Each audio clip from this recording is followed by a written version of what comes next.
I found it in my husband's car. A lipstick. It was wedged between the plush beige leather of the passenger seat and the dark, polished wood of the center console. A sleek black Jaguar, Julian's trophy, an extension of the man himself, meticulous, cold, and intolerant of flaws. I picked it up. The metal casing was cool, heavy in my palm. I twisted the base. A perfect, untouched tip of scarlet red. Dior. I have never worn red lipstick. Julian knows this. He prefers me in muted, sophisticated shades, nudes, pale pinks, colors that blend in, colors that do not shout. This red was a scream. I did not cry. I did not feel the hot rush of anger I was supposed to. Instead, a profound, icy calm settled over me. It was the kind of stillness that comes right before the glass shatters. This was not just a lipstick. It was an answer. It was the answer to the long, silent dinners in our Knightsbridge apartment. The cavernous rooms filled with expensive art and unspoken words. The answer to the late nights he spent at the office in Canary Wharf, his phone buzzing with messages he'd angle away from my view. The answer to the polite, sterile distance that had grown between us. A frost covering the surface of our perfect marriage. For 7 years, I had been Mrs. Elara Pierce. I had curated our life with the same precision I applied to my work as a creative director. Every dinner party was flawless, every social engagement a performance. I was the perfect partner to the brilliant CEO, Julian Pierce. I had built him. I remembered the early days, the cramped flat in Clapham, the taste of cheap pasta and cheaper wine. I remembered sitting up all night, rewriting his business proposals, coaching him on his presentations, charming investors he was too arrogant to win over. I drank for him at networking events until my stomach burned, smiling until my face ached. Also, he could climb, and he had climbed, right to the top, and he had left me behind, stranded in the beautiful, empty prison he had built for us. This lipstick, this scarlet red. It wasn't a careless mistake. Julian is never careless. He is a man who notices a single speck of dust on a polished floor. He is a man who straightens a painting that is half a centimeter askew. To leave this here, it was either an act of supreme arrogance or a message. Or perhaps he simply didn't see me anymore. I was no longer a person to hide things from. I was part of the furniture, part of the beige, muted background of his life. I clicked the lipstick shut. The sound was a sharp, final snap in the quiet of the garage. I slipped it into the pocket of my trench coat. It felt like a small, cold stone. I drove to the office. The morning traffic was a blur. The city's noise was muted, as if I were underwater. My office is on the 30th floor. Glass walls, a panoramic view of London, a place of power, my power, the one thing I had managed to keep for myself. I walked past the reception, my heels clicking on the marble. "Good morning, Mrs. Pierce." I nodded, my smile in place. The mask was heavy today. I saw her before I reached my office. Chloe Benson, the new intern, 22, fresh from university, all bright ambition and barely concealed hunger. She was leaning against the desk of a senior designer, laughing too loudly. She wore a white dress, a little too tight, a little too short for the office. Julian had mentioned her. "She's brilliant," he'd said. "A real go-getter." I had seen the way he looked at her at the company's summer party, the same way he used to look at me. I paused. The entire open-plan office seemed to hold its breath, sensing the shift in the atmosphere. I walked toward her. Her laughter died in her throat when she saw me approaching. The senior designer quickly busied himself with his screen. "Chloe," I said. My voice was soft, quiet. "Mrs. Pierce?" She straightened up, her eyes wide with a practiced innocence. I smiled. It was a cold, sharp thing, not the smile of a wife, the smile of a director. "You dropped something." I reached into my pocket and pulled out the lipstick. I held it out, resting it on my open palm. The blood drained from her face. Her skin, so youthful and bright, turned a waxy, pale gray. She stared at the golden tube as if it were a venomous snake. Around us, the office was silent. The only sound was the distant hum of the ventilation. I don't know," she stammered. "Don't you?" I asked, my voice still gentle. "It's a beautiful color, just, perhaps, not yours." I watched her. I wanted to see every flicker of panic, every shadow of guilt. "Take it back," I said. It was not a request. Her hand trembled as she reached out. Her fingers brushed mine. They were icy grateful. She snatched the lipstick, clutching it in her fist as if it might burn her. And Chloe, I added, leaning in just slightly, my voice a whisper only she could hear. You don't need to play these little games. You're not very good at them. I didn't wait for a reply. I turned and walked to my office. I shut the door, the sound a dull thud. I stood there for a long moment, my back to the glass wall. I looked at my hands. They were perfectly steady. I had not shattered. I had not screamed. I had simply woken up. The marriage was dead. I had known it for months, maybe years. The lipstick was not a betrayal. It was a confirmation. It was the beginning of the end. And for the first time in a very long time, I felt the unmistakable, thrilling chill of clarity. The game had been set, and I, Elara Pierce, had just made my first move.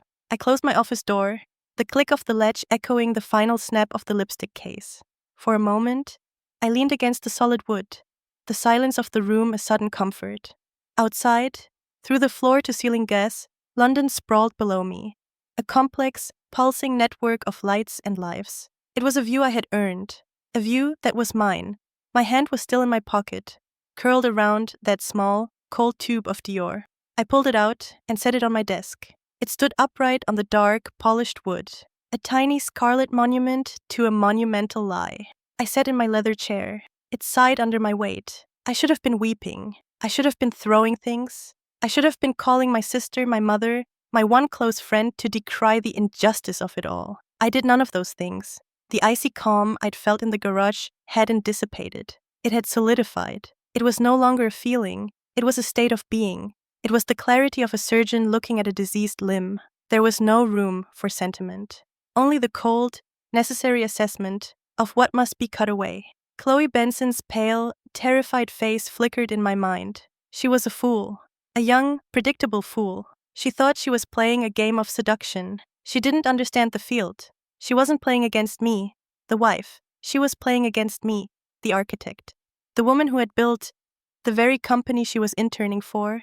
The woman who had designed the man she was sleeping with. And Julian, my husband. The sheer, breathtaking arrogance of it. He hadn't just been careless. Carelessness implies a mistake. This was an act of profound disrespect. It was the act of a man who no longer factors his wife into his equations. I was a solved problem, a settled asset, a part of the portfolio that managed itself. He had forgotten who I was, or, more accurately, he had forgotten that the Elara he knew, the calm, supportive, efficient Mrs. Pierce, was a creation, a role I had stepped into and played to perfection for 7 years. He had forgotten the woman who existed before him, the woman who had clawed her way into this very office on her own merits. The red lipstick on my desk wasn't just a symbol of his infidelity. It was a symbol of his dismissal. My intercom buzzed, a sharp electronic intrusion. Elara, my assistant's voice came through, crisp and professional. The creative review for the Somerset campaign is in 5 minutes. Thank you, Liam. I'll be right there. I stood up. I looked at the lipstick one last time. Then, I swept it into my desk drawer and locked it. Out of sight, not out of mind. I walked into the conference room. My team was already assembled. They fell silent as I entered. I could feel their eyes on me. I wondered if the news of my quiet confrontation with Chloe had already spread. In an office, gossip travels faster than light. Good morning, I said, my voice even. Let's begin. For the next hour, I was not a betrayed wife. I was the creative director. I was sharp, precise. I dissected their proposals with clinical skill. The tagline is weak. It lacks confidence. This color palette is derivative. We've seen it before. No, that's a concept, not an execution. Go back. Find the truth of it. My voice was colder than usual. I knew it. I could see my team leader, Mark, shifting uncomfortably. He'd worked with me for 5 years. He knew my moods. But this wasn't a mood. This was a change in temperature. The climate of the room had dropped by several degrees. When the meeting ended, they filed out quickly, avoiding my eyes. Mark lingered. Elara, is everything all right? I offered him a small, tight smile. Everything is perfectly fine, Mark. I just need us to be better. We're not here to be average. He nodded slowly. Of course. Right. He left. I was alone again. I had lied. Everything was not fine. But it was, for the first time, clear. My mind drifted. Not to Julian and Chloe, but further back. to a different dinner, 2 years ago. We were at a Michelin-starred restaurant in Mayfair, one of those places with more waiters than diners, where the food is art and the bill is a mortgage payment. It was our 5th anniversary. I've been thinking, I said, setting my wine glass down. We're stable now. The company is secure. You're secure. Julian looked up from his plate, his eyes focused. Good. The Q4 projections look promising. No, I said, smiling softly. I mean, we are secure. I was thinking, maybe it's time. He frowned. Time for what? Another acquisition? A baby, Julian. The word hung in the air between us. He didn't smile. He didn't reach for my hand. He picked up his knife and fork and carefully, precisely, made a cut in his fillet of beef. Elara, he said, his voice the one he used in boardrooms, patient, reasonable, dismissive. The timing is complicated. The shareholders are still nervous after the merger. My focus has to be absolute. Our focus has always been absolute, I countered gently. It wouldn't just be me. He looked at me then, and in his eyes, I didn't see a husband. I saw a CEO. I saw a man looking at a potential liability. This, he said, gesturing around the opulent room. Our life. This is our baby, Elara. It needs our full attention. Let's revisit this in a year, when things are settled. A year passed. I brought it up again. The excuse was different. An expansion into the Asian market. But the answer was the same. No, not now. I stopped asking. I had told myself he was right. That he was practical. That our success required sacrifice. I see it now. I see it with the blinding clarity of that scarlet red. It wasn't about timing. It wasn't about the company. A man who wants a child with his wife finds a way. A man who avoids it, who deflects and delays, is a man who is already, in his heart, looking elsewhere. He doesn't want to be tied down. Not to me. My phone buzzed. A text from Julian. Running late. Don't wait up for dinner. He always sent this text. It was part of our routine. It used to make me sigh with resignation. Tonight, it made my blood run cold. Running late. Where? With her? Was he in her cramped, messy intern flat right now? Was he unwinding, complaining about his day, about his wife? The thought didn't bring pain. It brought a strange, dark focus. I worked until 7. I packed my briefcase, walked out of my office, and drove home. The drive back to Knightsbridge was a descent. The bustling energy of the city faded, replaced by the hushed, imposing quiet of wealth. Our apartment was in a white, stucco-fronted building overlooking a private garden square. It was perfect. It was a prison. I let myself in. The apartment was silent. Our cleaner, Mrs. Davies, had been. The marble floors gleamed. The flowers in the enormous vase in the foyer were fresh, white lilies. Their scent was thick, funereal. Everything was in its place. Not a cushion was askew. Not a magazine out of line. I hated it. I hated the cold perfection. I hated the beige walls, the beige sofas, the beige life I had agreed to. A life of muted, sophisticated shades. I did not change out of my work suit. I did not pour myself a drink. I walked to the mahogany desk in the corner of the vast living room. It was a genuine antique, something Julian had bought at auction. From the bottom drawer, I retrieved a thick, cream-colored envelope. I had met with my solicitor last week. Not about a divorce. Not then. I had told myself it was just contingency planning. A smart businesswoman assessing her assets. I had been lying to myself. I had known deep down this was coming. The lipstick was just the permission I needed to finally see it. The papers were unsigned. I took a heavy, silver pen from the holder. My hand did not shake. I signed my name. Elara Pierce. The signature was clean, bold, final. I placed the envelope on the marble coffee table, right in the center. And then, I sat on the beige sofa. I did not turn on the lights. I sat in the growing twilight, the blues and grays of the London evening filling the room, and I waited. It was almost 11 when I heard his key in the lock. The sound of the heavy door opening, the sound of his footsteps in the marble hall, his briefcase hitting the antique console table with a thud, a small, uncharacteristic display of frustration. He walked into the living room, loosening his tie. Elara, why are you sitting in the dark? He flicked the switch. The room was flooded with the sharp, bright light of the crystal chandelier. I blinked against the sudden glare. He looked tired, annoyed. His Tom Ford suit was immaculate, but his eyes were hard. He saw the envelope on the table. He didn't move toward it. You had a word with Chloe Benson today, he said. It wasn't a question. It was an accusation. I did, I replied.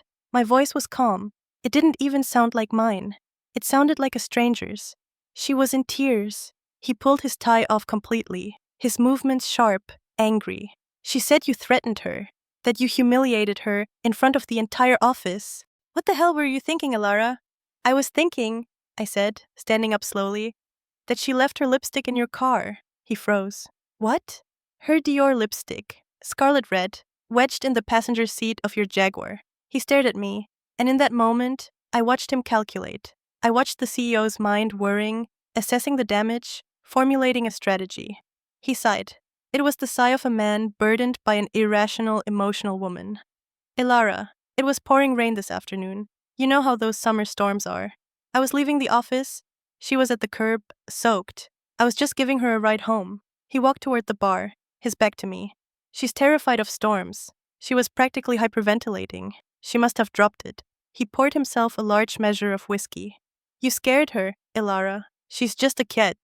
A very bright, very promising intern who I am mentoring. And you just behaved like a jealous cliché. He turned, swirling the amber liquid in his glass. A kid, I repeated, my voice still quiet. A kid you are mentoring. A kid who you text running late to? His hand stilled. The blood drained from his face. How did you? It doesn't matter, I said. It was just a guess. But your face just told me the truth. You went through my phone? He snarled, all pretense of patience gone.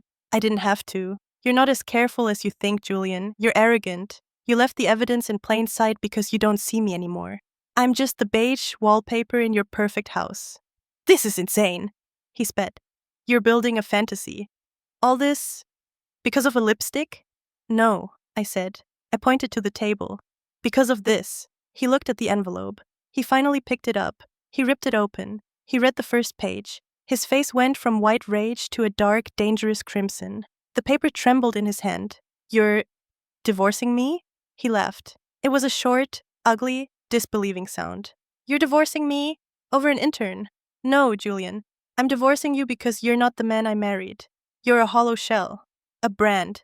And I'm tired of being your supporting actress. You're throwing away 7 years. He roared. The sound bounced off the cold marble walls. Our life. Our status. Do you have any idea what this will do to the company? To our reputation? People will talk. He was pacing now. The caged CEO, not a grieving husband, a furious executive managing a PR crisis. He's not angry about losing me, I thought. He's angry about the inconvenience. I built this, he shouted, gesturing wildly. This house, this life. I gave you everything. That was it. That was the line. The ice in my veins finally cracked. But it didn't melt. It fractured into something sharp. You gave me? I said. My voice dropping to a whisper, but it cut through his rage like a blade. I was a creative director before I ever met you. I was on my way. I took a step toward him. He actually flinched. I was the one who sat up all night rewriting your pathetic proposals. I was the one who drank whiskey with investors who repulsed me, smiling until my face cramped so you could close your deals. I was the one who was in the hospital for 3 days with a bleeding ulcer from the stress of your first merger, and you visited me for 20 minutes to talk about stock options. The memories were spilling out now, hot and toxic. I built you, Julian, from the ground up. I polished you, I refined you, I created Julian Pierce, CEO.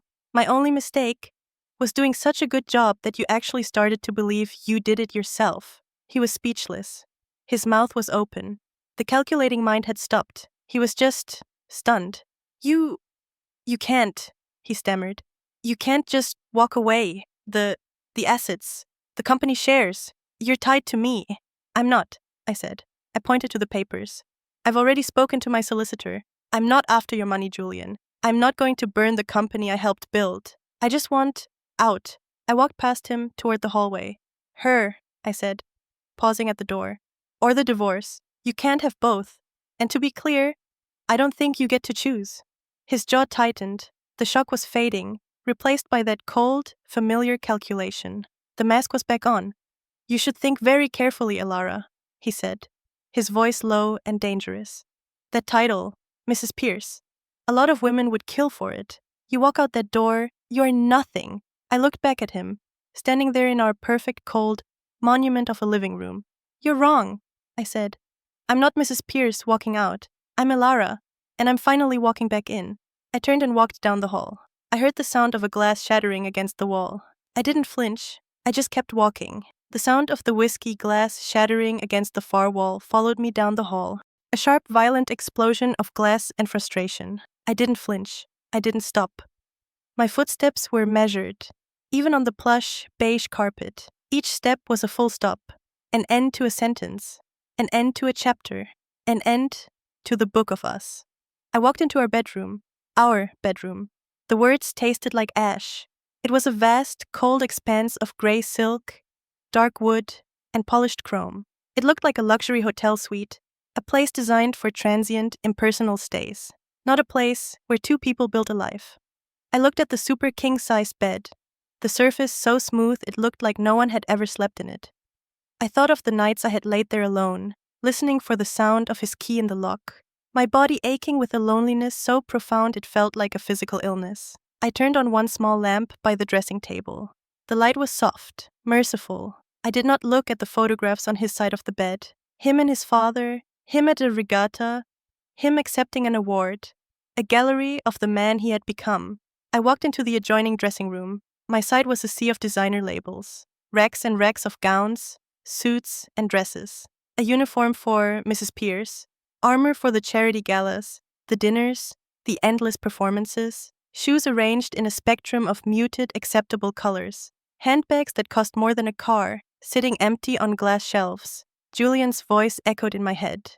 That title, Mrs. Pierce, a lot of women would kill for it. He thought this was what I valued. He thought this was what held me. He thought he had bought me with silk and leather. He had never understood me at all. I looked at the row of wall safes, the one with my jewelry, the diamond necklace he gave me for our 3rd anniversary, the emerald earrings that matched his eyes, or at least they used to, the heavy, cold platinum watch. I left them. I left it all. I turned to the back of the wardrobe, behind the rows of ball gowns. There, on a hook, was an old, soft black wool coat, the one I'd had since university, threadbare at the cuffs, but it felt more like me than anything else in this room. I slipped it on.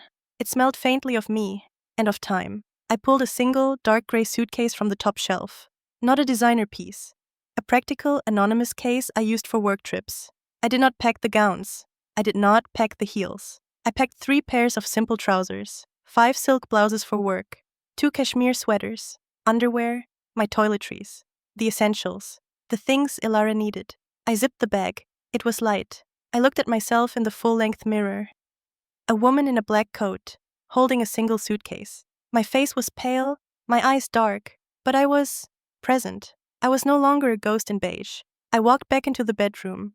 I paused, looking at the bed. I thought, for a fleeting second, of the man I had loved. The ambitious, brilliant, sometimes awkward man from our tiny Clapham flat. The man who could make me laugh with a single, dry remark. Where had he gone? When did he die? And when did this cold, hollow stranger, Julian Pierce, CEO, take his place? The truth was, it hadn't been a sudden death. It had been a slow poisoning. And I, in my desperate need to make our marriage work, had been holding the cup. I had enabled him, built him, and in doing so, I had erased myself. The lipstick wasn't the betrayal. The betrayal was what I had done to myself, for him. No more, I whispered to the empty room. I switched off the lamp. I walked out of the bedroom, wheeling the small suitcase behind me. The sound was soft, a gentle whir against the marble of the hallway. I passed the living room. The lights were still blazing. I could smell the sharp, alcoholic tang of the spilled whiskey. I did not look in. I did not need to see him. I did not care if he was raging or calculating or already on the phone with his solicitor. It didn't matter. I walked to the front door, the heavy, imposing oak door that was meant to keep the world out. Tonight, it was my exit. I pulled it open. The cool night air of Knightsbridge hit my face. It was damp, smelling of rain and the distant, green scent of the private square. I stepped out. I did not look back. I pulled the door shut. The click of the lock was the loudest sound I had ever heard. It was the sound of a cell door opening, the sound of a chain breaking. I was free. I walked down the stone steps, my suitcase bumping gently behind me. I walked past the polished black railings, out onto the empty, lamplit street. My car, my own modest electric saloon, was parked a street over, not in the building's garage with his collection. I got in. The silence of the car was a blessing. I drove. I left the opulent, silent streets of Knightsbridge. I left the imposing white buildings, the designer storefronts, the curated perfection. I drove east, through the heart of London, through the traffic and the noise, past the lights of the West End, past the solemn river. I drove toward the city, toward life. After 30 minutes, I turned into a narrow, cobbled street in Clerkenwell. It was an area of old warehouses and artisan workshops, a place humming with a different kind of energy. A creative, industrial, real energy. I pulled into a small, underground bay. I took my suitcase and walked to a discreet black door, set into the old brickwork of a converted warehouse. I let myself in. My apartment, the one I had bought before Julian, before the merger, before the money, before Mrs. Pierce. I had kept it. I had told Julian it was a passive investment. He'd scoffed at its size, at the location. A house should match your status, he'd said. The lift opened directly into the flat. I stepped in and hit the light. It was small, perhaps a tenth of the size of the Knightsbridge prison. Exposed brick walls, old, dark wood floors, a simple, modern kitchen in one corner, a large, comfortable sofa, and floor-to-ceiling, steel-framed windows looking out over the city's rooftops. It was not grand. It was not impressive. It was safe. It was honest. It was mine. I dropped my suitcase by the door. I took off the black wool coat and hung it on a hook. I walked to the window. The city was alive. A million lights. A million stories. I had loved this place. I had loved the feeling of being in the sky, anonymous and free. Why had I ever left? I knew why. I had left for him. I thought of Julian, back in that cold, silent mansion, surrounded by his trophies. I thought of Chloe Benson, clutching her scarlet lipstick. I thought, with a sudden savage irony, of the man obsessed with status, the man who hated this small apartment. He was, at this very moment, probably sleeping in a cramped 10 by 10 meter room in an intern's flat share. Yes, I knew. I had been calm, but I had not been naive. When I first suspected, months ago, not an affair, just a distance, an emotional unmooring, I had done what any smart executive would do. I had gathered data. I had hired a private investigator, a discreet one. I knew about the flat. I knew about the late-night visits. I knew her schedule better than she did. The lipstick hadn't been a discovery. It had been an insult. It had been him bringing his filth into my home. I looked down at the city, my phone, which had been silent on the drive, buzzed in my pocket. I pulled it out. A single text message. Not from Julian. He wouldn't call. His pride wouldn't allow it. Not yet. He would send someone. The text was from a number I didn't recognize. Mrs. Pierce, this is Ethan Reed from the New York office. We're meant to be collaborating on the Somerset pitch. I'm in London for the week. Perhaps we could grab a coffee? Ethan Reed. I'd seen his name on emails. He was a rising star in the US branch. Young, apparently brilliant, a new player. I looked at the message. I thought about Julian. I thought about Chloe. I thought about the war that was about to begin. The war for the company. The war for my name. This was not just a divorce. It was a separation of empires. I smiled. A real smile this time. Small, sharp, and cold. I would need allies. I typed a reply. Mr. Reed. Tomorrow morning, 9 a.m. My office. Be prepared. I put the phone down. I walked to the kitchen and filled a simple glass with tap water. I drank it all. It was the best thing I had ever tasted. I was no longer Mrs. Pierce. I was Elara, and the war had only just begun. I woke to the sound of a siren. Not the distant, muffled siren of Knightsbridge, insulated by wealth and double glazing. This was a raw, sharp, tearing sound. The sound of the real London. I opened my eyes. The light was different. It wasn't the soft, filtered gray of our old bedroom. It was a bright, sharp, industrial light, cutting across the wooden floor from the tall steel-framed windows. For a single, disoriented second, I didn't know where I was.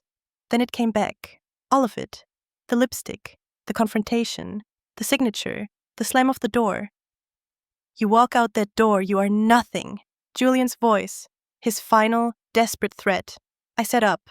The sofa was surprisingly comfortable, but my neck was stiff. I had fallen asleep right here, in my old black coat, too exhausted to even find the bedroom. I looked around the small apartment, my small apartment. A wave of something vast and light flooded my chest. It wasn't happiness. Not yet. It was relief. The relief of a diver breaking the surface, gasping in air after being held under for too long. I was alone. I was not Mrs. Pierce. I was just Elara. I stood and stretched, my bones cracking in protest. I looked at my phone. It was 6 o'clock a.m. No missed calls, no frantic texts, no messages from Julian, just silence. The night before, when I had walked out, I had half expected him to follow, to rage, to plead, to do something. His silence was the true answer. It was the confirmation that I was no longer part of his equation. He had not fought for me, he had not called. He had let me go. Or, more accurately, he was calculating. He was sitting in that cold mansion, or perhaps in her small, cheap flat, planning his next move. This wasn't an emotional event for him. It was a hostile takeover. I smiled. A thin, cold smile. "All right, Julian," I whispered to the empty room. "Let's play." I made coffee. Not from the complex, 1,000-pound machine Julian insisted on, the one that ground beans with aerospace precision. I used a simple, old-fashioned filter machine in the corner of the small kitchen. The coffee was cheap. It was probably bitter. But as I held the warm mug looking out over the waking city, it tasted like freedom. I showered. The water pressure was low, the towels were thin, but they were mine. I dressed for work. I looked at the clothes I had packed. Simple, dark, well-cut trousers, a cream-colored silk blouse. No armor, no costume. Just me. I pulled my hair back into a severe, tight knot at the base of my neck. I looked at my face in the small bathroom mirror. My eyes were dark, tired, but they were clear. I looked like a soldier. I was, I supposed. I arrived at the office at 8:12 a.m., an hour earlier than usual. The open plan floor was quiet. Only a few junior staff milling about. They looked up as I walked in, their eyes widening in surprise. I was not in my usual uniform. I was not Mrs. Pierce. I was the creative director. I walked past my office and went straight to the desk of my assistant, Liam. He was already there, organizing my schedule. "Liam," I said, my voice quiet but sharp. He jumped, startled. "Elara, you're in early. Clear my schedule for the rest of the day," I said. His eyes flickered over me. He was smart. He knew something was wrong. Everything? Everything, except for the 9:00 a.m. with Ethan Reed. Wait, Ethan Reed, the name from the text last night. The American. No, I corrected myself, my mind snapping back to focus. Last night was a blur. There was no Ethan Reed. That was a dream, a mistake. My mind was playing tricks. I shook my head, clearing it. "Liam, clear the schedule. All of it." "Done," he said, fingers already flying across the keyboard. "What else?" "I want a full detailed review of all current intern contracts, performance metrics, and their sponsoring executives. I want it on my desk by noon." He paused. His fingers stopped. He looked at me. He understood. "All interns, Elara?" he asked, his voice low. "All of them," I said. "But you can start with Chloe Benson." He nodded. "Once. By noon." "Thank you, Liam." I walked into my glass-walled office and shut the door. This was not an emotional act. This was not a wife's revenge. This was a corporate restructuring. Chloe Benson was a vulnerability, a symptom of Julian's arrogance. He had placed her inside my company, inside my department. He thought I was too weak, too cowed, to do anything about it. He was wrong. I worked. For 3 hours. I was not a woman whose marriage had just imploded. I was a machine. I tore apart the Somerset campaign. I rebuilt it from the ground up. The work was an anchor. It was solid. It was real. At 10:30 a.m., the whispers started. I could feel them through the glass. The office was filling up. People were walking past my door more slowly than usual. They were talking in hushed groups. I saw Chloe Benson arrive. She walked in like she owned the place. She was wearing a new dress, red. Not scarlet, but a deep, confident crimson. She was not the pale, terrified girl from yesterday. She looked triumphant. She caught my eye through the glass. And she smiled. A small, smug, victorious smile. My blood turned to ice. She was still here. Julian hadn't fired her. He hadn't transferred her. He hadn't done a single thing. He had kept her. He had kept her, and she was smiling at me. This was his move. This was his answer to my divorce papers. He was calling my bluff. He was telling me, in front of the entire company, that she mattered more than me. that he would choose his intern over his wife, and he dared me to fight him on it. He was painting me as the jealous, hysterical woman, and he was positioning her as the innocent victim of my rage. The audacity of it. The sheer, naked, brutal arrogance.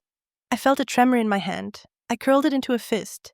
I would not go out there. I would not engage. I would not give them the satisfaction of a public scene. I turned my chair, so my back was to the office floor. I faced the window. I faced the city. I breathed in, out. You are not a wife, I told myself. You are an executive. This is a boardroom, not a bedroom.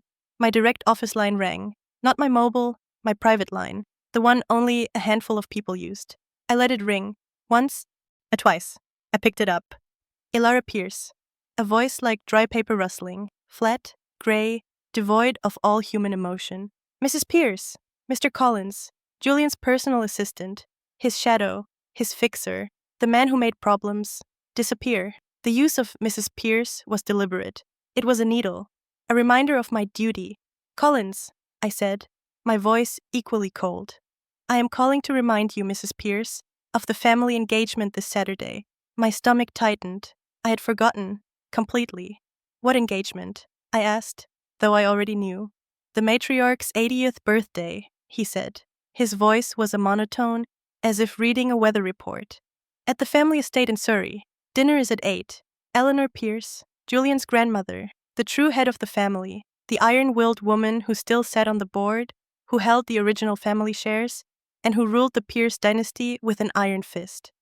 She was a woman of old-world power, a woman who despised me. She saw me as a commoner, an ambitious worker bee who had trapped her golden boy grandson. She had never, not once in 7 years, shown me a single moment of genuine warmth, and I had to face her. Now. I don't think I'll be attending, I said, my voice tight. Mr. Pierce was clear, Mrs. Pierce, Collins continued, as if I hadn't spoken.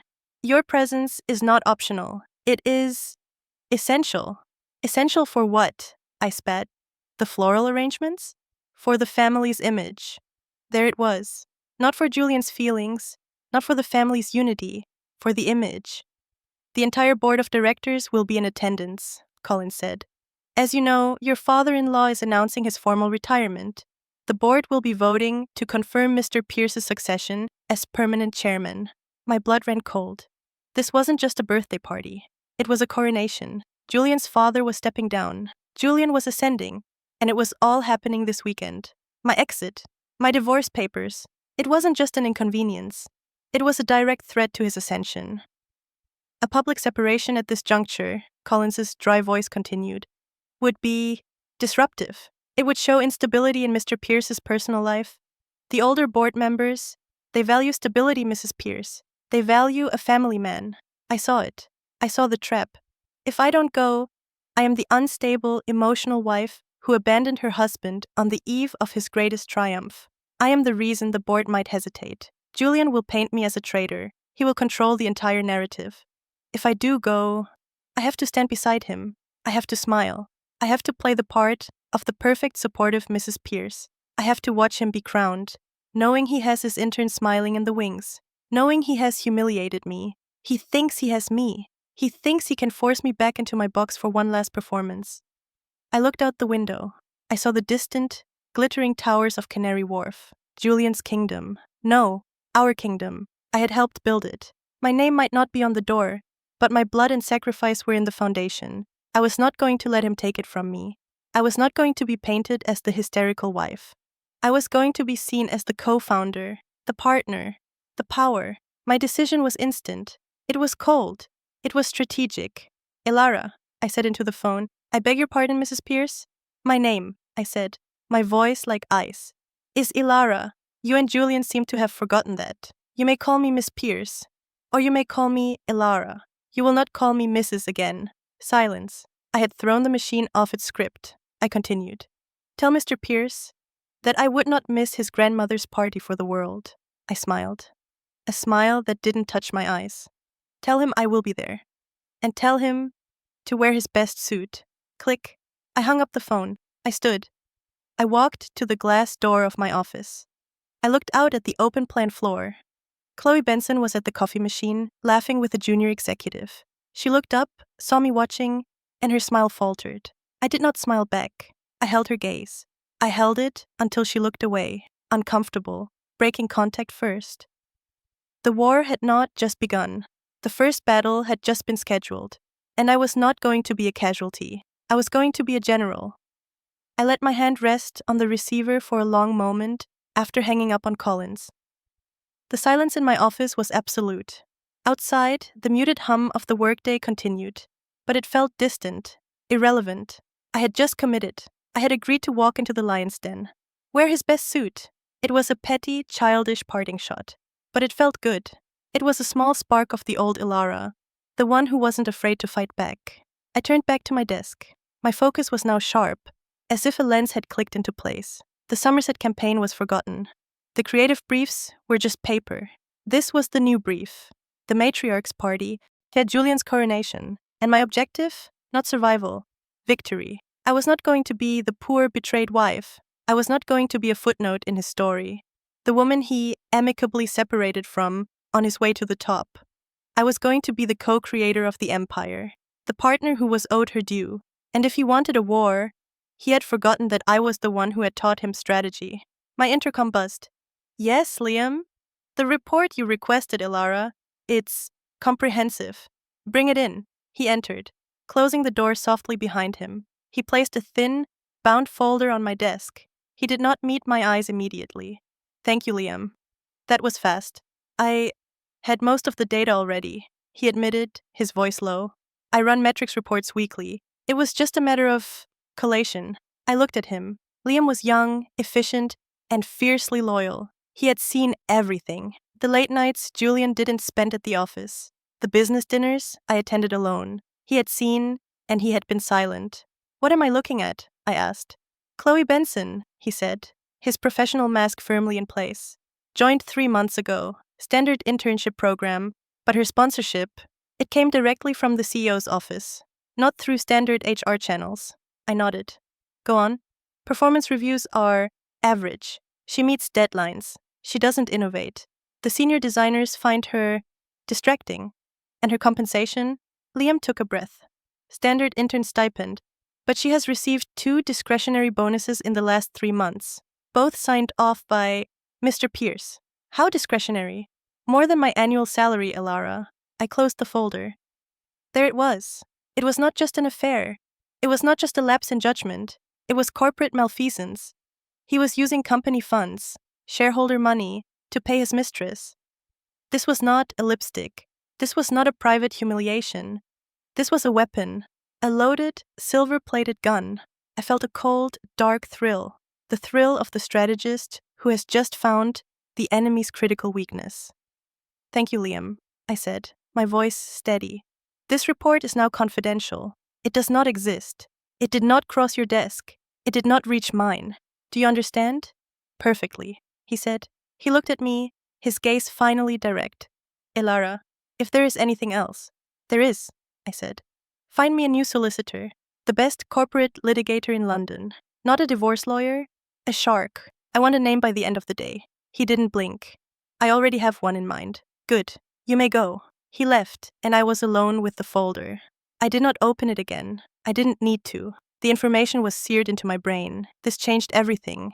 My original plan, to get out, to separate cleanly, was naive. It was the plan of a wife. My new plan, the plan of a general, was to secure my territory. I had helped build this company. I would not be exiled from it. I thought of the party, of Elara Pierce, the matriarch.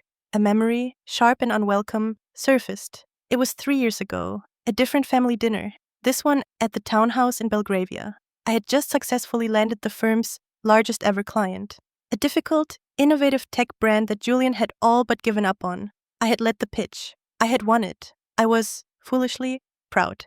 Julian was accepting congratulations, as if it were his victory. I didn't mind. I was used to it. We were a team, I told myself. Later, I found Elara Pierce, alone on the terrace, overlooking the garden. She was a small, bird-like woman, but she radiated an energy of compressed steel. A fine job you did, Elara, she said, not looking at me. She was sipping her sherry. Thank you, Eleanor, I said. It was a team effort, but do not be modest. It is unbecoming, she cut in, her voice thin as a wire. She turned to me. Her eyes were a pale, piercing blue. You are more efficient than I anticipated. Thank you. It was not a compliment. She took a small step closer. You're a worker, Elara. You know how to build. It is a valuable, if common, skill. My grandson, however, he is a Pierce. He is meant to rule. She stared at me, as if I were a piece of furniture she was appraising. Do you know the difference? I said nothing. A ruler cannot be seen to work, she said, her voice laced with a faint, chilling disdain. They must simply be. Their power must be effortless, assumed. Your success, your very visible effort, it makes him look weak. It suggests he needs you. We are partners, I stammered, horrified. No, dear, she said, and she actually patted my arm. The touch was like a shard of ice. You are his wife, a temporary position, if history is any guide. Your job is to make him look strong, to be silent, to be invisible. She smiled, a tiny crack in her powdered face. I wonder if you have the strength for that, the strength to be nothing. I had stood there, frozen, and I had felt small, ashamed, and I had, from that day on, been more careful. I had faded into the background. I had let him take the credit. I had made myself invisible. I had done exactly as she commanded. I shook the memory away. My hands were gripping the arms of my chair so tightly, my knuckles were white. The strength to be nothing. No, Eleanor, I whispered to the window. You were wrong. I'm going to show you the strength to be everything. The rest of the day was a blur of tactical preparation. Liam sent me the name of the solicitor, Katerina Thorne. Her reputation was terrifying. I scheduled a call for the next morning. I spent an hour on a video call with my own financial advisor, moving assets, securing my personal accounts, freezing the joint accounts I could, preparing for the financial winter. I did not eat. I did not feel hunger. I was running on something colder, more potent than adrenaline. I was running on pure, refined rage. At 5:12 p.m., I packed my briefcase. I picked up the confidential report on Chloe Benson. I did not leave it in my office. I slid it into my personal bag. I walked out of my office. The open plan floor was still full. As I walked, a hush fell. It was like parting a sea. Everyone was watching me. They knew. Of course they knew. Chloe's smug, triumphant return this morning. My cold, silent focus. The closed-door meetings. The battle lines were being drawn, and the staff were terrified of being caught in the crossfire. As I waited for the lift, a presence joined me. I didn't have to look. The cheap, cloying scent of her perfume arrived first. Chloe Benson. She stood beside me. She was holding her intern pass, tapping it nervously against her hand. The smugness from this morning was gone. Now she just looked young and scared. Good. The lift doors opened. We both stepped in. Just the two of us. The doors closed, encasing us in a small, mirrored box. The lift began its silent, smooth descent. She was visibly trembling. She wouldn't look at me. She was staring at the changing floor numbers, as if willing them to move faster. I said nothing. I did not look at her. I simply stood, my briefcase in hand, staring at my own reflection in the polished steel door. I saw a woman I barely recognized. Her face was pale. Her eyes were dark holes. But she was not weak. She was contained, a compressed spring. The silence was the weapon. She was expecting me to scream, to rage, to call her a whore. My silence was worse. It was an enigma. It was a threat she couldn't understand. Ding! The lift reached the ground floor. The doors slid open. I stepped out first. Mrs. Pierce, she said, her voice a small, desperate squeak. I paused. I did not turn. I never meant... I turned my head, just enough to see her out of the corner of my eye. Don't, I said. My voice was low, flat, not angry, just empty. Just don't. You're so far out of your depth, you don't even know what game you're in. Go home, Chloe. I walked away. I didn't see her reaction. I didn't need to. I walked out into the cool evening air of the city. The drive back to Clerkenwell was different. I was no longer a refugee. I was a soldier returning to her barracks, my small, safe apartment. I let myself in. The familiar click of the lock, the smell of old wood and books. I dropped my bags. I went to the kitchen and found an old bottle of wine, half full, in the back of the fridge. I poured a glass. I walked to the window. The city was blazing with lights. It was beautiful. A vast, intricate, beautiful machine. I thought about the text. The one I had thought was a dream. Ethan Reed. I pulled out my phone. It was there, Mr. Reed. Tomorrow morning, 9 a.m. My office. Be prepared. I had sent it. My mind hadn't been foggy. It had been efficient. Even in its shock, it had been setting pieces on the board. Ethan Reed, the American, a rising star, a collaborator on the Somerset pitch.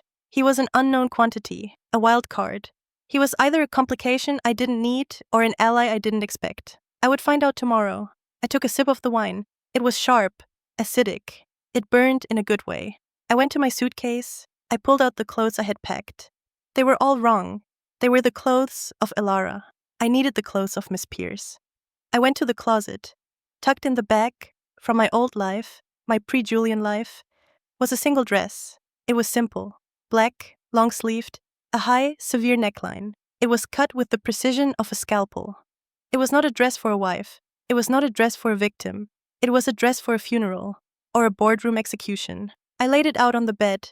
I looked at it. This was my armor for Saturday. I would not hide. I would not be invisible. I would stand next to Julian Pierce, and I would smile. And every single person in that room, from the board members to the matriarch herself, would look at us. And they would wonder. They would wonder which one of us was truly in control. The next morning, I woke before the siren. I had slept in the bed this time. A deep, dreamless, 8-hour sleep. The kind of sleep I hadn't had in years. The kind of sleep that doesn't come from peace, but from pure, profound exhaustion. I woke up, and for a full 30 seconds, I was just a woman in a small, sunlit apartment. Then the weight of it all settled. Saturday. The party. The coronation. Julian, Chloe, Collins, Eleanor. And today, Ethan Reed. Katerina Thorne. Today was the day I gathered my army. I showered and dressed. Not in the black dress. That was for Saturday. I chose my work uniform. The cream silk blouse, the dark trousers. I looked like myself. I looked like the creative director. I arrived at the office at 8:50 a.m. The atmosphere on the floor was different. It was no longer just hushed. It was terrified. The news of my return, my full-day presence, had clearly done its work. The air was thick with unspoken questions. I saw Chloe Benson at her desk. She was not wearing red. She was in a dowdy gray cardigan. Her head was down. She was trying to be invisible. Too late, I thought. I walked into my office. Liam had already placed a fresh cup of black coffee on my desk and a single sealed file. "He's here," Liam said from the doorway, his voice a murmur. "Ethan Reed. He's in conference room B." "Thank you, Liam." "And Katerina Thorne's office confirmed your 11:00 a.m. in person. Her offices are in the city. Clear my schedule after 10:30, I said. "And Liam, no interruptions, under any circumstances." "Understood." He paused. "Elara, good luck." I nodded. He closed the door. I picked up the file. It was a brief bio on Ethan Reed. Liam's work. Ethan Reed, 31, senior strategist, New York. Joined 2 years ago. Reputation, brilliant, unorthodox, a fire starter, fast-tracked, no formal links to Julian Pierce or his office. Unorthodox, a fire starter. This was either a very good thing or a very bad one. I left the file on my desk. I preferred to read people myself. I walked to conference room B. I opened the door. He was standing at the window, his back to me, looking out over the city. He was tall, lean, not in a suit. He wore dark jeans, a crisp white shirt, and a sharply tailored gray blazer. He looked like New York. "Mr. Reed," I said. He turned. I had been expecting a shark, a slick, ambitious Wall Street type. That's not what I saw. His face was sharp, intelligent, but his eyes were open, curious, and he had a small, almost boyish, slightly crooked smile. "Miss Pierce," he said. His voice was warm, with that low American resonance. "Or Elara. The emails are so formal. I feel like I should call you Elara." His directness was disarming. It was also a tactic. "Elara is fine," I said, walking to the table. I did not sit. "You wanted to discuss the Somerset pitch." "I did," he said. He didn't move from the window. "I read the brief. I read the proposals. Your team's work. And, it's good," he said. He tilted his head. "It's clean. It's professional. It's beige." I froze. The word, my word. The word I had used for my prison, my life, my marriage. "Beige?" I said. My voice dangerously quiet. Beige, he repeated, unapologetically. It's safe. It's what the client expects. It's what Julian Pierce would approve. It's boring. It has no teeth. He finally walked toward me, moving with an easy, restless energy. He stopped at the other side of the long, polished table. You're the creative director. You built this department. I've seen your old work. The stuff from before you, well, from before. The stuff that won the awards. That work wasn't beige. That work was fire. It was blood red. He was looking at me, not at Mrs. Pierce, not at the director. He was looking at me. I'm here, Elara, because I think this pitch is a chance to do something real. But the brief I was given, it feels like it was written by a committee of terrified accountants. He smiled. That crooked, charming smile. No offense. I stared at him. He was a fire starter.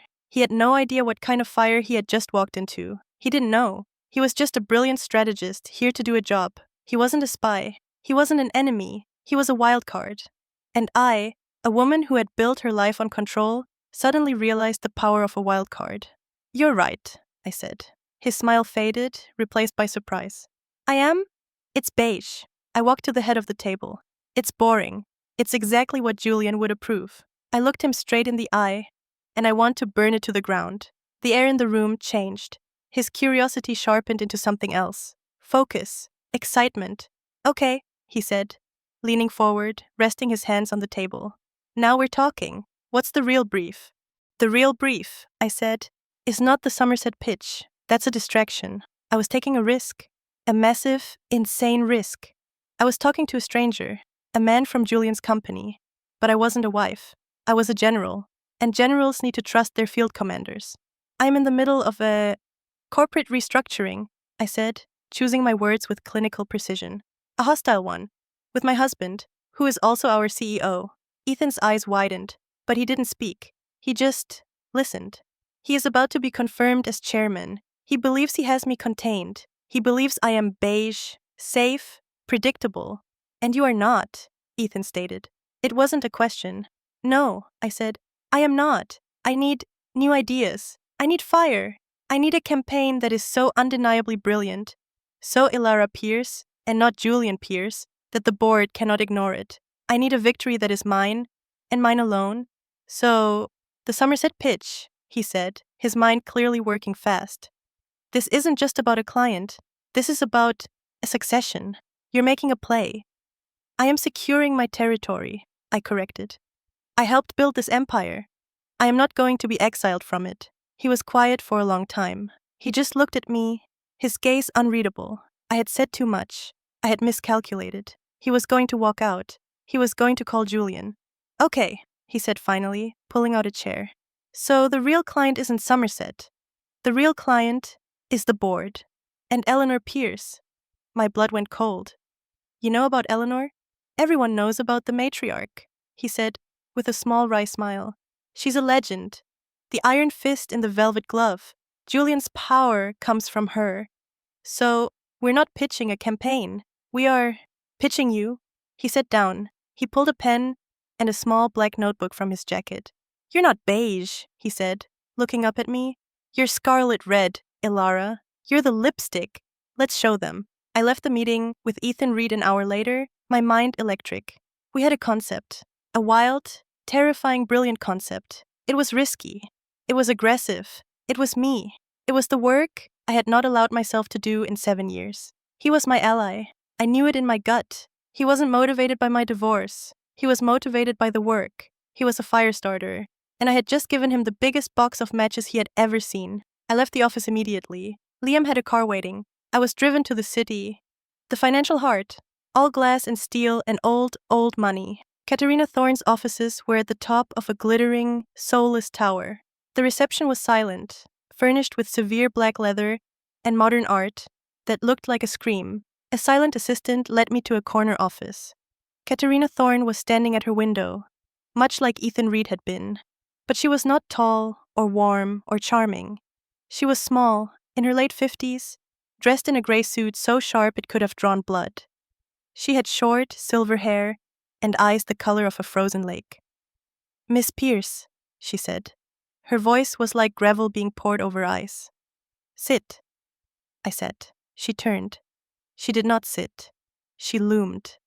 I have read your file, your marriage, your assets, your husband, Julian Pierce, a man of reputation. She said reputation as if it were a disease. My assistant, Liam, provided the file, I said. Liam, yes, efficient, she said. But the file is thin. It speaks of a divorce, a simple, amicable separation. That is not why you are here. I do not do simple. I do not do amicable. I reached into my bag. I pulled out the bound folder. The one Liam had given me yesterday. I slid it across the vast, empty desk. That, I said, is why I am here. Katerina put on a pair of thin, black-framed glasses. She opened the folder. She read. Her face, already a mask of cold neutrality, did not change. But I watched her eyes. They were fast. They missed nothing. She read about the intern, the unscheduled bonuses, the sign-offs, the dates. She read for 5 minutes. It felt like 5 years. Finally, she closed the folder. She took off her glasses. She looked at me, and then she did something truly terrifying. She smiled. It was a smile of pure, predatory, ecstatic pleasure. It was the smile of a shark that has just scented blood in the water. "Oh, Elara," she said, and her voice was almost a purr. This is not a divorce. This is a feast. He's using company funds to pay his mistress, I said, my voice steady. He's a fool, she snapped, suddenly alive, her eyes blazing. An arrogant, entitled, predictable fool. He has handed you a loaded gun, malfeasance, misappropriation of shareholder funds, a clear breach of his fiduciary duty. She began to pace. She was a panther in a cage. This is not a divorce court. This is a boardroom execution. Your husband is being confirmed as chairman on Saturday? Yes? No, she said, pointing a finger at me. No, he is not, because you, Elara, are now the single largest destabilizing element in his portfolio. He can no longer afford to fight you. He has to contain you. He thinks he can, I said. He's forcing me to attend the party, to smile, to play the part. Of course he is, she laughed, a short, sharp bark.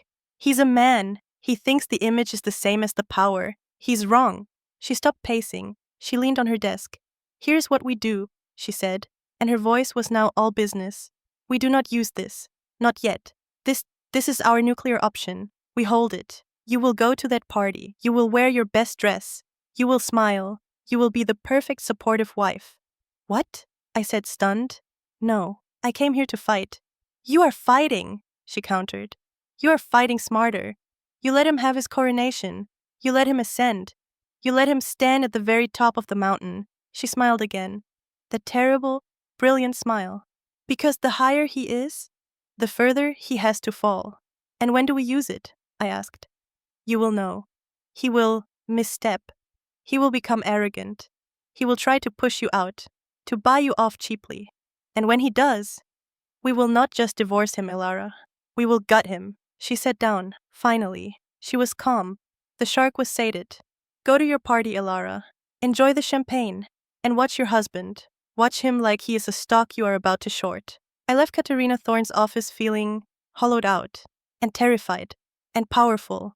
I had come in as a wife seeking justice. I was leaving as a client, holding a declaration of war. Friday.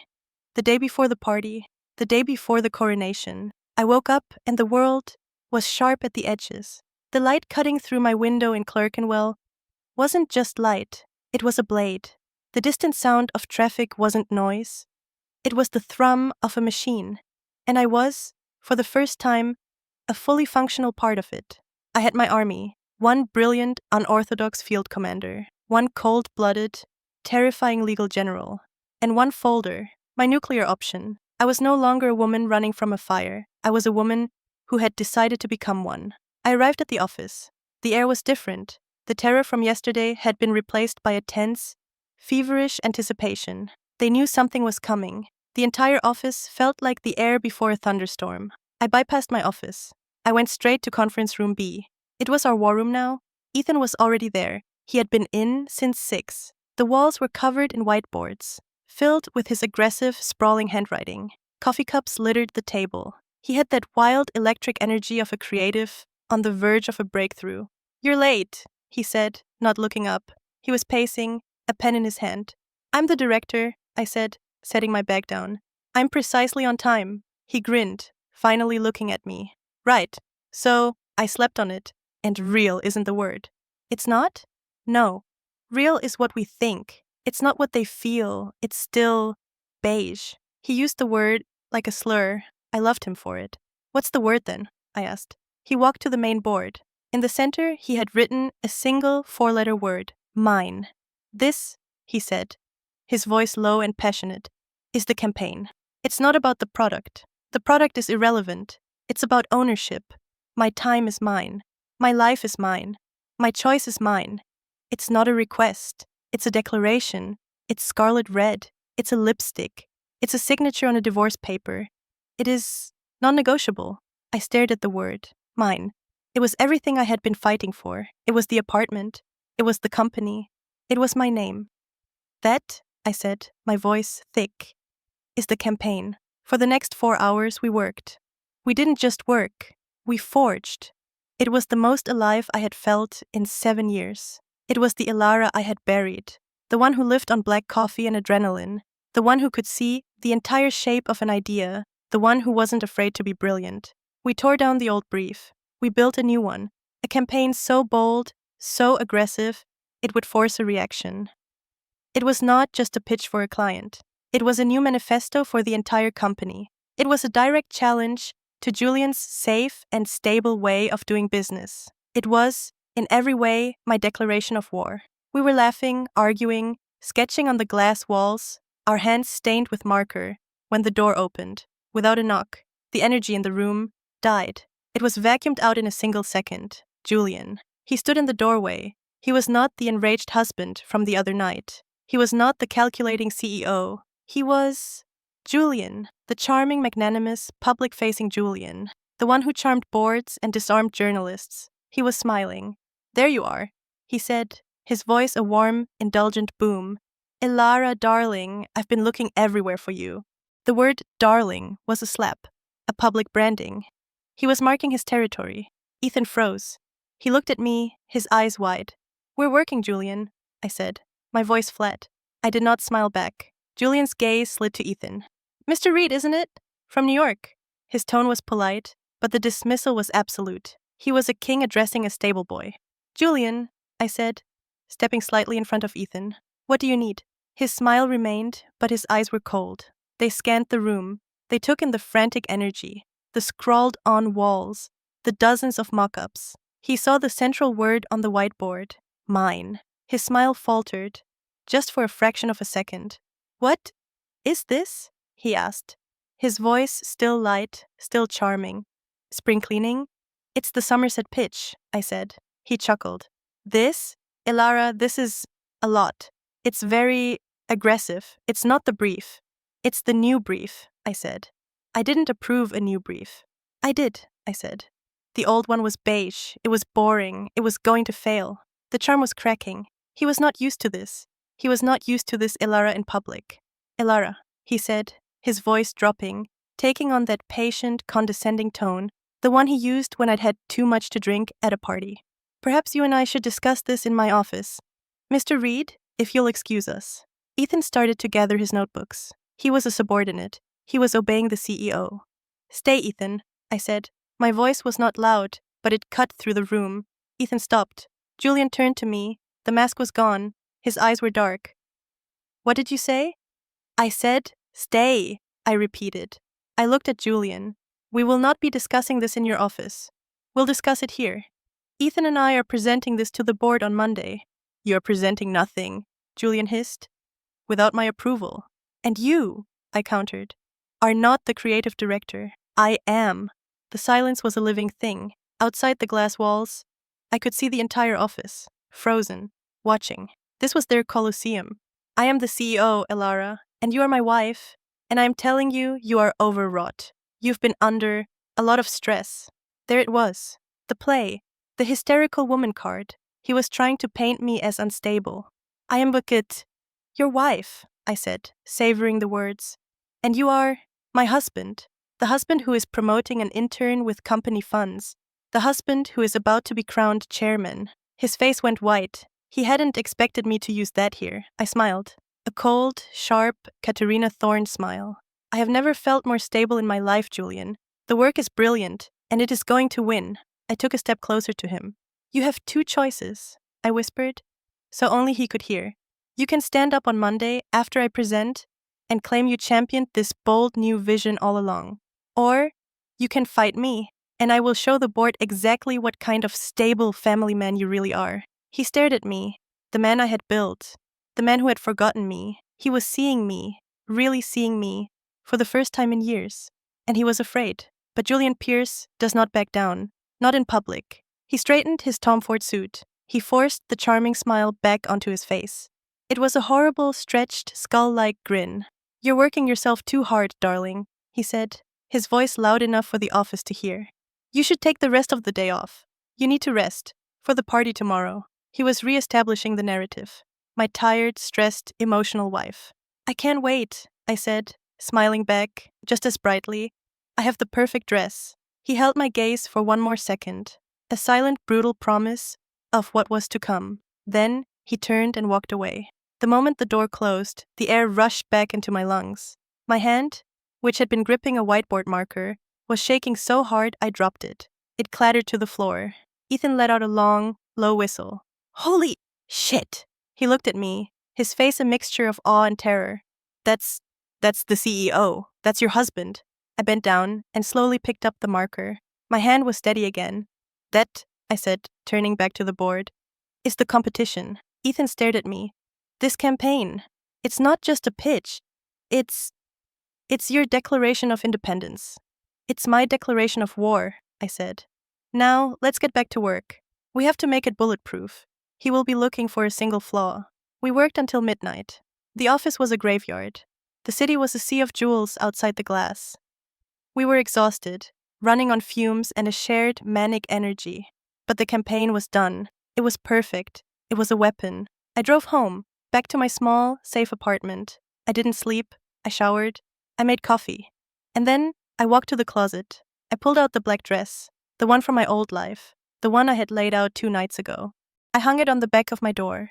It was simple, severe. It was a blade of black silk. I looked at it. This was not a dress. It was my armor. Tomorrow, I was not going to a party. I was not going to a coronation. I was walking onto a battlefield. And I was, for the first time, ready. The drive to Surrey was a drive into the past. I left my small, sharp, modern world of Clerkenwell and drove out of London. The city's electric hum faded, replaced by the soft, damp green of the English countryside. The further I drove, the more the air changed. It became heavier, thicker. It smelled of old money, old trees, and old sins. I was driving to Pierce Hall, the ancestral home, the place Julian's power truly came from. Not the glass towers of Canary Wharf, but this pile of ancient, judgmental stone. I was not driving my own car. Katerina Thorne had been specific. Do not arrive like a refugee, Elara. Arrive like a queen. A black, shining, chauffeured Bentley had been delivered to my door at 5:00 p.m. A quiet, unsmiling driver held the door for me. Good evening, Miss Pierce. I was wearing the dress. The black, severe silk dress. My armor. I had pulled my hair back so tightly it hurt. A polished knot at the nape of my neck. My makeup was minimal, but my lips, I had bought a new lipstick. Not Dior. Something sharper. A deep, dark, blood red. The color of a statement. The color of mine. As the car swept through the iron gates, up the kilometer-long, gravel-crunching driveway, I felt the old Elara, the Mrs. Pierce, begin to stir. She was terrified. She wanted to be small. She wanted to be invisible. She wanted to please them. I closed my eyes. I thought of Katerina's predatory smile. I thought of Ethan's electric energy. I thought of the folder in my locked desk drawer. You're the lipstick, Elara. Let's show them. When I opened my eyes, the car was pulling to a stop in front of the house. It wasn't a house. It was a fortress. Stone lions guarded the entrance, their faces slick with rain. Every window blazed with a warm golden light, a light that felt, to me, like the inside of a furnace. The driver opened my door. I stepped out. The cool, damp evening air hit my face. I could hear the murmur of voices, the clink of glasses, the sound of a string quartet. I was not a wife. I was not a victim. I was a general walking onto a battlefield I had chosen. I walked up the stone steps. The heavy oak doors were open. A butler, a man I did not recognize, bowed his head. "Miss Pierce," he murmured. He didn't call me Mrs. A small victory, or a sign they had already demoted me? It didn't matter. I walked into the great hall. The noise hit me first. 100 conversations, a wave of perfume and privilege. The room was vast, medieval, stone flags on the floor, tapestries on the walls, a fireplace large enough to stand in, and it was filled with them, the board, the family, the old money, the power. They were all here, sipping champagne, their voices a well-bred, terrible hum. And then, the hum stopped. It didn't stop all at once. It died, in patches. It started near the door, with me, and spread like a ripple of ice across a pond. The conversations faltered. The laughter paused. One by one, they turned. They were looking at me. I had not come as Mrs. Pierce. I had not come in beige, or pale pink, or any of the muted, acceptable colors of a supportive wife. I had come in black, the black of a blade, the black of a final, unambiguous statement. My lipstick was a wound. I did not pause. I did not look for a friendly face. There were none. I simply walked. I walked into the center of the room, as if I owned it, as if I had every right to be there. My heels clicked on the stone floor. The sound was sharp, too loud. It was the only sound. I saw Julian's father, Arthur Pierce, by the fireplace, a portly man with a face like thunder. He was mid-sentence. He saw me. His mouth stayed open. I saw board members I knew. Sir David, Lady Annabel. Their smiles froze. Their eyes widened. I was not the woman they expected. I was not the mousy, quiet, efficient Elara the wife. This was a creature they had never seen before. And then I saw him, Julian. He was at the far end of the hall, near the grand staircase, holding court. He was in a perfect, bespoke tuxedo. He was laughing. He was the golden boy, the king. He hadn't seen me. He was just feeling the cold. He was feeling the room die around him. He turned, a frown starting. And then he saw me. His smile didn't freeze.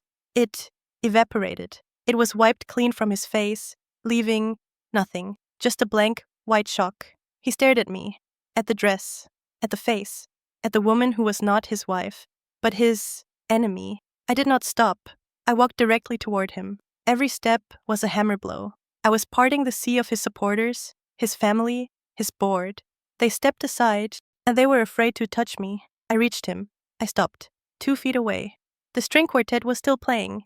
It was a ghastly, thin, sawing sound in the background. "Julian," I said. My voice was low, clear. It carried in the silence. He couldn't speak. He was still in shock. "You look well," I said. He found his voice. It was a strangled, furious rasp. "What are you doing?" he whispered. "What is this costume?" "It's a dress," I said, smiling. It was the Katerina Thorne smile, sharp, bloodless. "You said to come, so I came." "You look like you're in mourning," a voice cut in. A new voice, thin as a wire. I turned.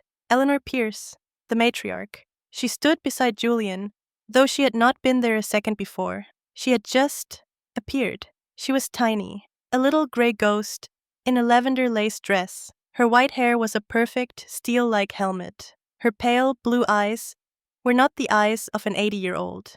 They were the eyes of a hawk. They were the eyes of a general who has seen 1,000 battles. She was not shocked. She was not surprised. She was amused. "Lavender is a lovely color, Eleanor," I said, my voice still light. "Happy birthday." She smiled, a tiny crack in her powdered face. "You have disrupted my party, Elara," she said, her voice just as quiet as mine, but it cut through the room. "I have merely arrived, Eleanor." "You have announced yourself," she corrected.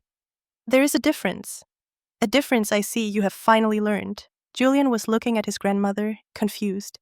He had expected her to be furious. He had expected her to destroy me, but Eleanor wasn't BT looking at him. She was looking at me. It was a look of appraisal, like a chess master finally seeing her opponent make an interesting move. "You have been invisible for far too long," Eleanor whispered, her eyes holding mine. "I was beginning to think you had no strength at all, that you were just beige." My blood went cold. She had just used Ethan's word, my word. I was Occupied, I said. Yes, she said. Wasting your time. Building him. She jesting on, her eyes blazing with a sudden cold fire. A Pierce does not need to be built, child. He is. He is nothing without the foundations I laid, I replied, my voice dropping. Julian, who had been listening to this exchange, finally found his fury. Elara, he hissed, grabbing my arm. His fingers were a vice. You will not speak to my grandmother that way. You will go and get a drink, and you will mingle. You are making a scene. His grip was tight, painful. I looked down at his hand on my black silk sleeve, the perfect manicured hand of the CEO. I did not pull away. I looked back at him. I smiled, my blood-red smile. Get your hand off me, Julian, I said. It was not a request. It was not a warning. It was a statement of fact. Or what? He sneered. Or what, Elara? You'll, what? Leave? You already tried that. He was playing to the crowd. He was the husband, reining in his emotional, hysterical wife. I saw Lady Annabelle, a key board member, watching. Her face was a mask of pity. That was the one thing I would not tolerate. I looked at Julian. Or, I said, my voice sweet, I will take this. I reached into his tuxedo breast pocket. He was so stunned, he didn't move. I pulled out his phone. His face went white. What are you?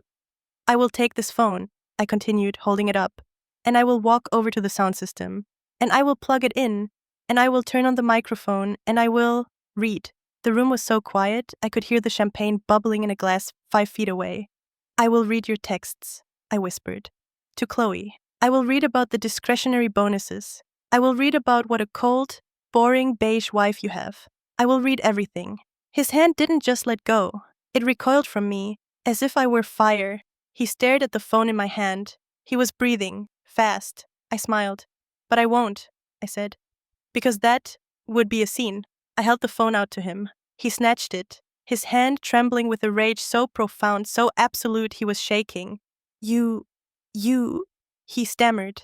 He was lost. He had no script for this. Happy birthday, Eleanor, I said, turning back to the matriarch. Elara Pierce had not moved. Her face was still, but her pale blue eyes, they were blazing. She was not looking at Julian. She was looking at me. And she was smiling, a real, genuine, terrifying smile. Well, she said, her voice dry, it seems we finally have an heir.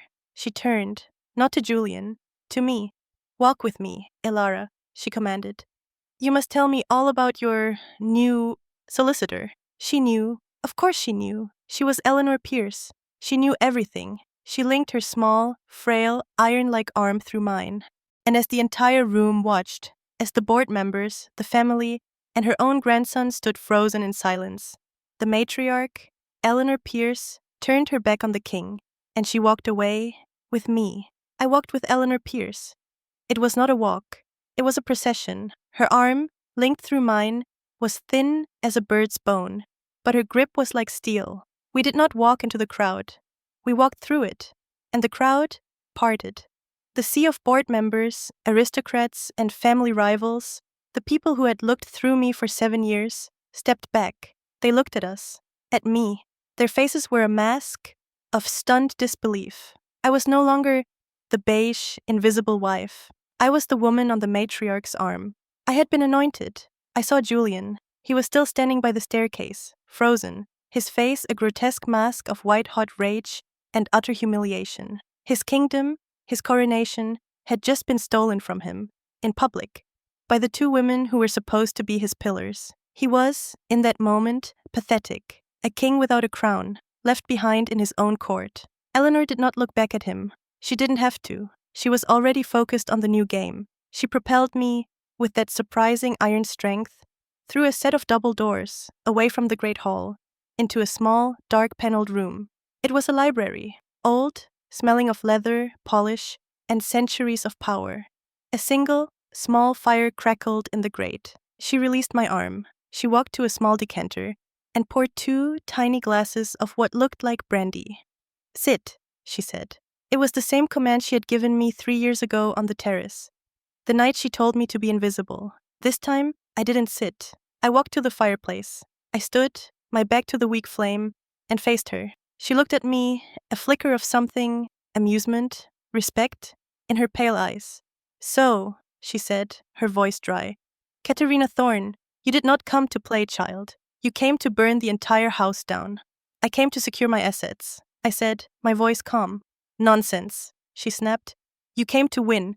There is a difference. I respect that. I do not respect that. She flicked her hand in the vague direction of the great hall, in the direction of Julian. She took a sip of her brandy. He is my grandson, but he is a fool, arrogant, predictable. He has his father's weakness. She said the word weakness as if it were a physical rot. He thinks power is a title, she continued, her voice a low, contemptuous rasp. He thinks it is given, handed to him, because he is a Pierce. Power, Elara, is not given. It is taken. She walked toward me, her small, frail body vibrating, with a sudden, terrible energy. I took this family, she whispered, from a gaggle of incompetent, drinking, gambling men who were running it into the ground. I built this. I built the modern company. I put my husband's father in his place. I put my husband in his place. And I put Arthur, my weakling son, in his place. She stopped, just inches from me. Her eyes were burning into mine. I built it all. For what? For an heir. For someone with steel in their spine. I thought it was Julian. I was mistaken. She looked at me, hard. You, she said. You have the steel. I saw it on the terrace 3 years ago. I saw the fire. I told you to hide it. It was a test. A stupid test, perhaps. I wanted to see if you had the discipline to be invisible. To wait. You did. You waited. You served. You played the part. I played the part too well, I said, my voice tight. I lost myself. No, she said sharply. You forged yourself. You learned the company. You learned him. You learned the board. You learned me. And now you're here. And you have a folder. A very potent folder. My blood went cold. How did you know about the folder? She laughed. A dry, rustling sound. Child, I am Elara Pierce. My assistant, Collins, is my assistant. He has been on my payroll for 20 years. Julian just borrows him. Collins, Mr. Gray, Mr. Monotone. He had been her spy. He told me about the bonuses, Eleanor said. He told me about the intern. He told me the moment you signed the divorce papers. He told me the second you hired Katerina Thorne. Did you think I would let a stranger, a litigator, dismantle my life's work? I was preparing to remove you, Elara. Remove me? Buy you out. Send you to another country. Whatever was necessary to protect the company. To protect the image. She looked me up and down. But then I saw you tonight. I saw you walk in. I saw your dress. I saw the look in your eye. And I saw you neuter. My grandson with his own telephone. She smiled. That terrifying predatory smile. And I realized, she said, her voice dropping to a whisper, that I have been backing the wrong horse. She held out one of the small brandy glasses to me. I did not take it.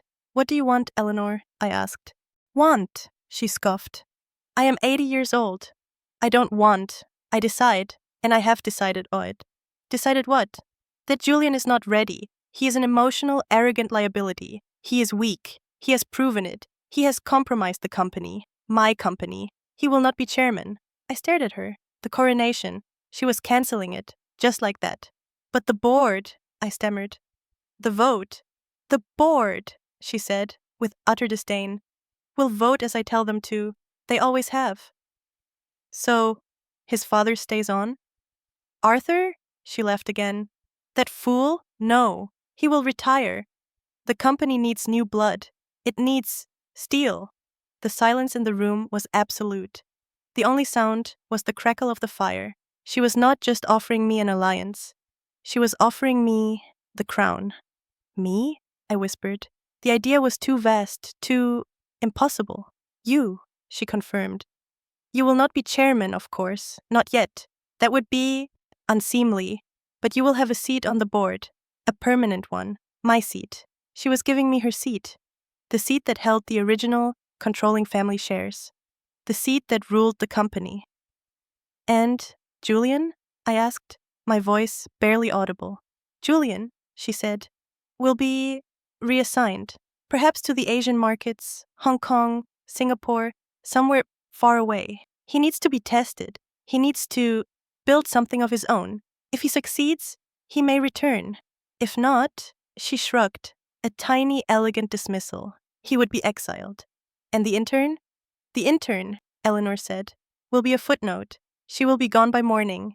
Katerina will see to it. A non-disclosure agreement, a large, uncomfortable sum of money.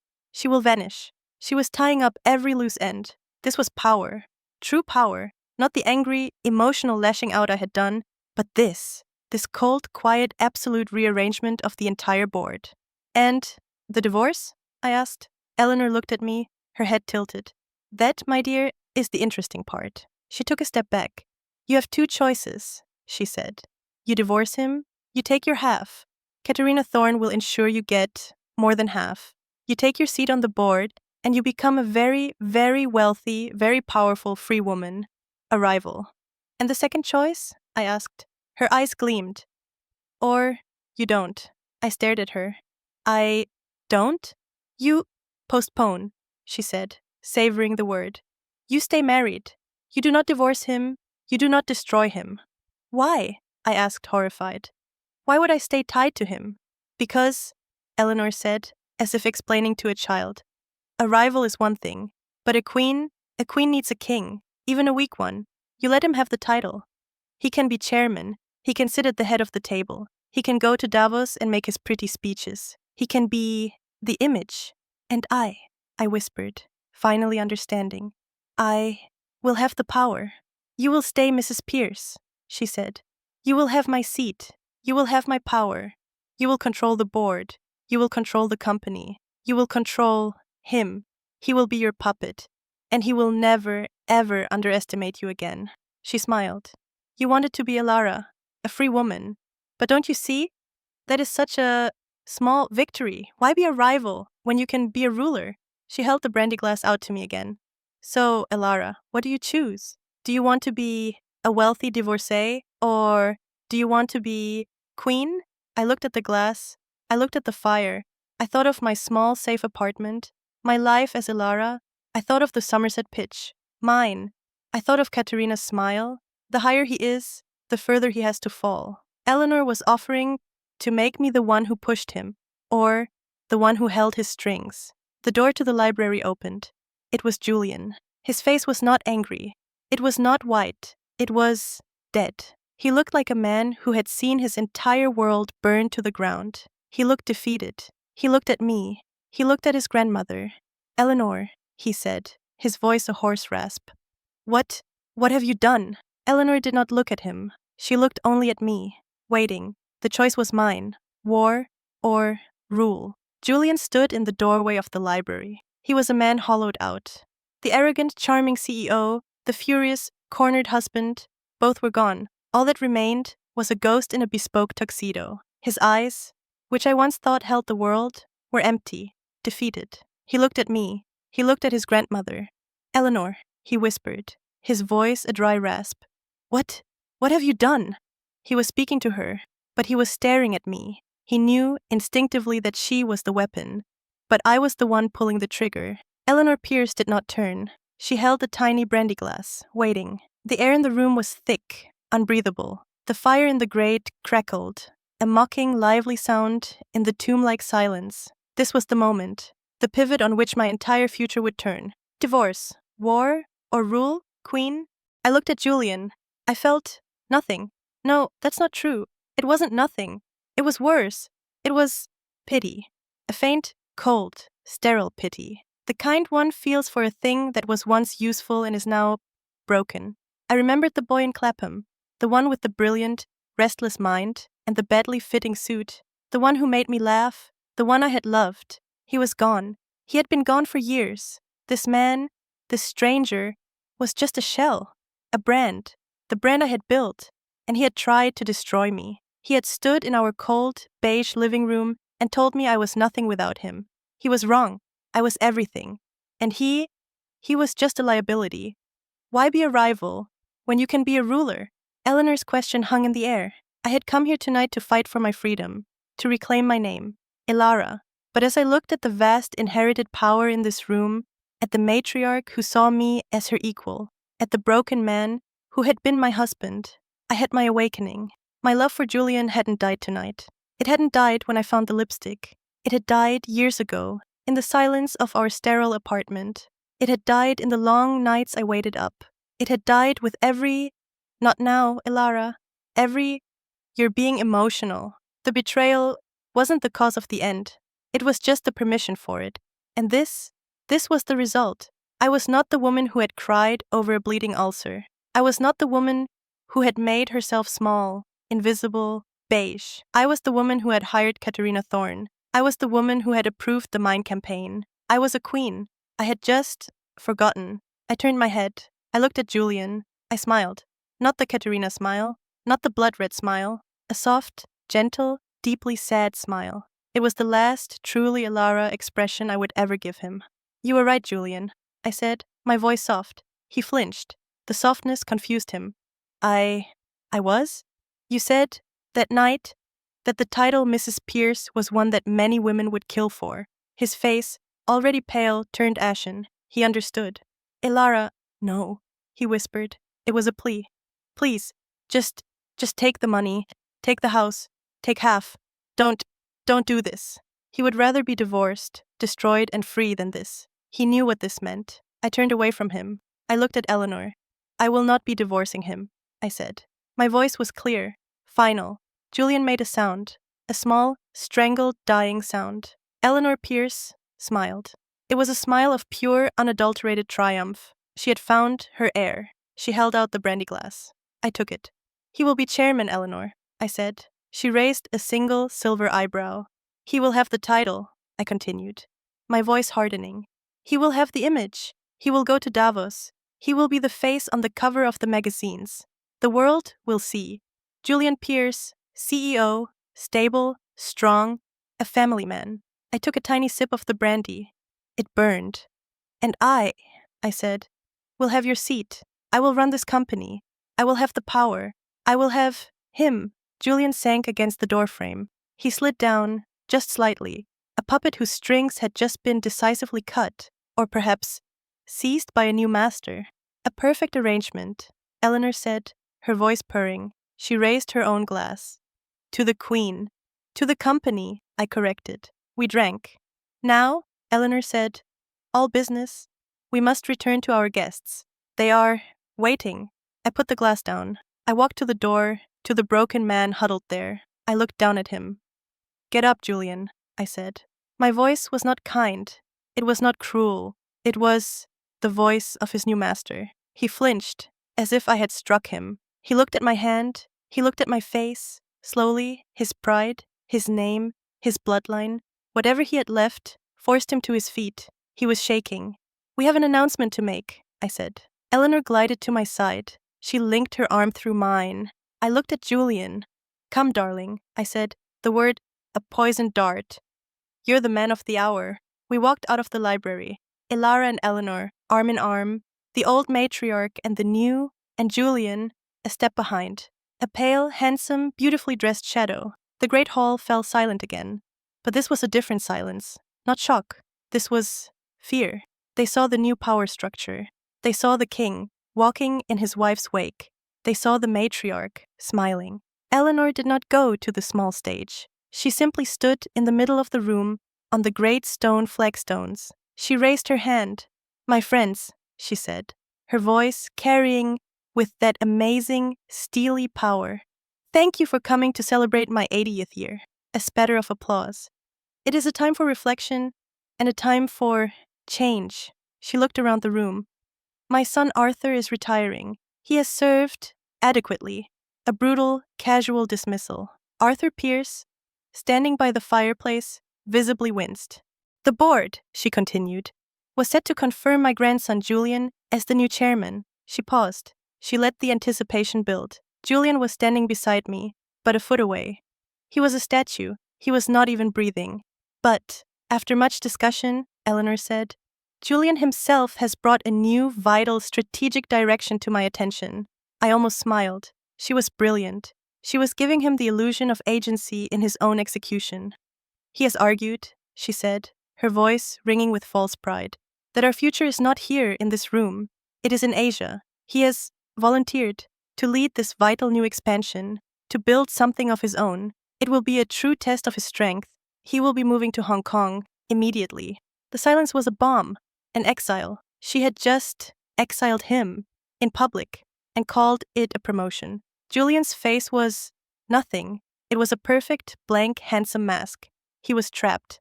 But, Eleanor continued, that leaves a vacuum, a seat of power, my seat. She turned, she looked at me, and she bowed. Just a small, tiny inclination of her head. The room gasped. I am therefore transferring my entire controlling interest, my seat on the board, to the one person who has the steel, the vision, and the strength to lead this family into the next century. She raised her glass. To my granddaughter, Elara Pierce. It was done.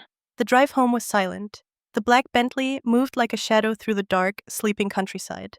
I was not going to Clerkenwell. I was going to Knightsbridge. I let myself into the cold, beige apartment. The funereal lilies were gone. Mrs. Davies had been. It was, as always, perfect. It was no longer a prison. It was my headquarters. I walked into the vast bedroom. I turned on the lights. I went to the dressing room. I looked at the racks of beige, the muted pinks, the Mrs. Pierce uniform. I ran my hand over them. Then I went to the wall safe. I entered the code. I took out the jewelry, the diamonds, the emeralds, the cold, heavy platinum watch. I began to put them on. I was not Elara. Elara was the girl in the Clerkenwell flat, the girl who wanted to be free, the girl who believed in love. Elara was a fool. I was not the old Mrs. Pierce. She was a ghost, a creation of beige, a lie. I was something new. I was the woman who had traded her freedom for absolute, unadulterated power. I was the queen. 1 week later, the boardroom. I was at the head of the table, in the chairman's seat. It was not Eleanor's. It was mine. The board members were seated.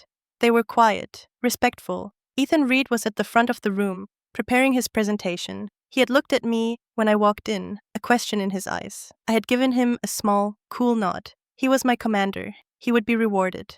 Let's begin, I said. My voice was different in this room, colder, deeper. But Miss Pierce, one of the older board members, Sir David, said, shouldn't we wait for the chairman? I smiled. He's here. I gestured to the large screen at the end of the room. It flickered to life. Julian. He was in a small, sterile office. The window behind him showed the dark, dense skyline of Hong Kong. It was 4:00 a.m. His time. He looked small, tired. His suit was wrinkled. Good morning, Julian, I said, my voice bright, echoing slightly through the speaker system. So glad you could join us. He just nodded, lifeless. Mr. Reed, I said, you may begin. Ethan began. He presented mine. It was a masterpiece. It was a declaration of war. It was brilliant. When he finished, the room was silent. Sir David cleared his throat. It's very aggressive, Elara. Is it wise? I looked at him. Wisdom, I said, is for old men. This is for the future. All in favor? One by one. Every hand in the room went up. Julian? I asked, my voice sweet. On the screen, his hand, trembling slightly, went up. Excellent, I said. Unanimous. I closed my folder. Thank you, gentlemen. And thank you, Julian. You may disconnect. The screen went black. I sat there, at the head of the table, the master of my empire. I looked down at my reflection in the polished dark wood. I was wearing black. My lips were scarlet red. I had my awakening. The love. It hadn't just died. It had been consumed. Some loves don't break from betrayal. They shatter from the truth. And the truth was, I was finally, truly awake.